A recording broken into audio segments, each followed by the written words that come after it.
Hi friends, 2024ல் group 4ல் கேட்கப்பட்ட ஒரு maths question பார்க்கலாங்களா? ரூபாய் 2000 6% தனி வட்டிக்கு கடன் வாங்கினார். 2000 6%. ஒரு ஆண்டு முடிவில் 1000 திருப்பி கொடுத்துட்டார் ஒரு வருஷத்தில். எனில் அவர் கடனை 2ஆம் ஆண்டு முடிவில் முழுவதுமாக முடிக்க எவ்வளவு தொகை செலுத்த வேண்டும் கேட்டிருக்காங்க. நான் உங்களுக்கு இங்கே போட்டே காமிச்சிருக்கேன். அப்போ தான் டக்குன்னு பார்த்தோன்னே உங்களுக்கு புரிஞ்சிடும் இல்லைங்களா? தனியாக ஒரு பேப்பர் இடத்துல சொல்லிக் கொடுக்கலாம். ஃபஸ்ட்டு ஒரு வருஷத்துக்கு கண்டுபிடிக்கலாம். அப்போது நம்மளுக்கு PNR × 100 ஃபார்ம் நம்மளுக்கு தெரியும் இல்லைங்களா? P வந்து எவ்வளோ? 2000. ஆண்டு வந்து 6% வந்து ஆண்டு வந்து ஆண்டு தான். அப்போ ஒரு 2 சைபர் 2 சைபர் 6 2 12, அப்போ 120 தான். 20 × 6 120.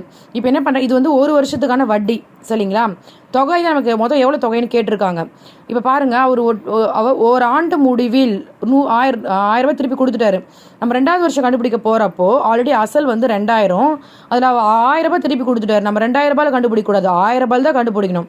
அந்த 1000 போட்டு ஒரு வருஷம் 6 கண்டுபிடிச்சி போட்டோம்னா 2 சைபருக்கு 2 சைபர் போயிடுங்களா? அப்போ 10 × 6 60 சரிங்களா?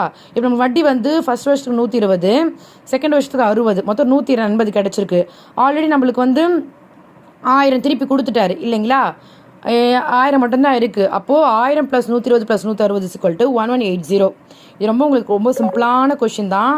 நம்ம பார்க்குறப்ப கொஞ்சம் கஷ்டமோ அப்படின்னு சொல்லிட்டு நம்ம வந்து பயப்படவே கூடாது. ஏன்னா அவர் 1000 திருப்பி கொடுத்துட்டாரு.